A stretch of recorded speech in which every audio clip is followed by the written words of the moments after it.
Israel Hamas युद्ध को 15 महीने से ज्यादा का वक्त हो चुका है, लेकिन अभी तक शांति नहीं आ सकी है। इजरायली सेना लगातार गाजा में अलग अलग ठिकानों पर बमबारी कर रही है। हमास के दोनों चीफ कमांडरों के मारे जाने के बाद भी हमास के लड़ाकों ने अभी तक इजरायली सेना के आगे हार नहीं मानी है। ऐसे में आशंका इस बात की बढ़ गई है कि इजराइल गाजा में कुछ बड़ा करने वाला है। इस बीच हमास की सैन्य शाखा अल कासिम ब्रिगेड्स के प्रवक्ता अबू उबैदा ने कहा है कि उत्तरी गाजा में इजराइल के हमलों के बावजूद हमास के लड़ाके आईडीएफ को भारी चोट दे रहे हैं। पिछले 72 घंटों में आईडीएफ और हमास के बीच भीषण जंग हुई है, जिसमें आईडीएफ के 10 सैनिक मारे गए जबकि दर्जन भर लोग घायल हुए हैं।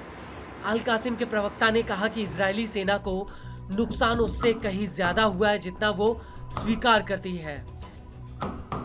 इजरायली सेना हमास लड़ाकों के मनोबल और ताकत को कमजोर करने में पूरी तरह से नाकाम रही है। ऐसे में जल्द ही आईडीएफ उत्तरी गाजा से पीछे हट जाएगी। हमास नेता ने आगे कहा कि इजरायली सेना सिर्फ एक ही मामले में सफल रही है, वह है विनाश, तबाही और निर्दोष लोगों के खिलाफ नरसंहार। अबू उबैदा ने आगे कहा कि हमास के लड़ाके उत्तरी और मध्य गाजा में इजरायली सेना के सामने चट्टान की तरह खड़े हैं। इस बीच इजरायली नेता और डेमोक्रेटिक पार्टी के नेता ने गाजा युद्ध को लेकर नेतन्याहू सरकार पर हमला बोला है। दरअसल इजरायली नेता यायर गोलान का कहना है कि इस युद्ध को बहुत पहले ही खत्म हो जाना चाहिए था।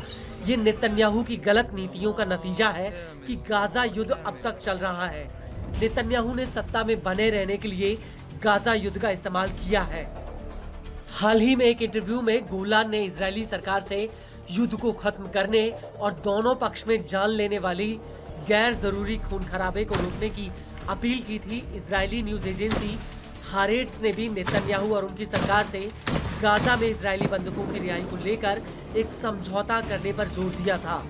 न्यूज एजेंसी का कहना है कि सरकार को गाजा में युद्ध रोकने, आगे के विनाश और इजरायली सैनिकों की बढ़ती मौतों को रोकने पर जोर देना चाहिए। आपको बता दें कि इजरायली मीडिया ने चेताया है कि यदि नेतन्याहू युद्ध को रोकने में नाकाम रहते हैं तो इजरायली सैनिकों और इजरायली बंधकों को गाजा में और ज्यादा जोखिम का सामना करना पड़ेगा। इसके अलावा इजरायली मीडिया ने गाजा में पूरी तरह से कब्जा किए बिना घुसने और बाहर निकलने की सेना की रणनीति को लेकर जमकर घेरा है।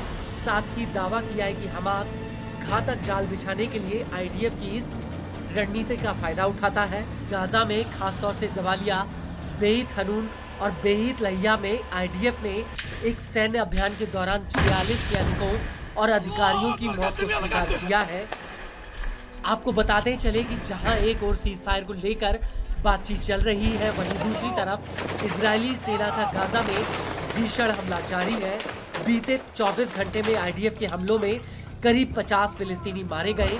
खान यूनिस पर हुए ताजा हवाई हमले में 17 लोगों की मौत हो गई, जिनमें 8 बच्चे भी थे।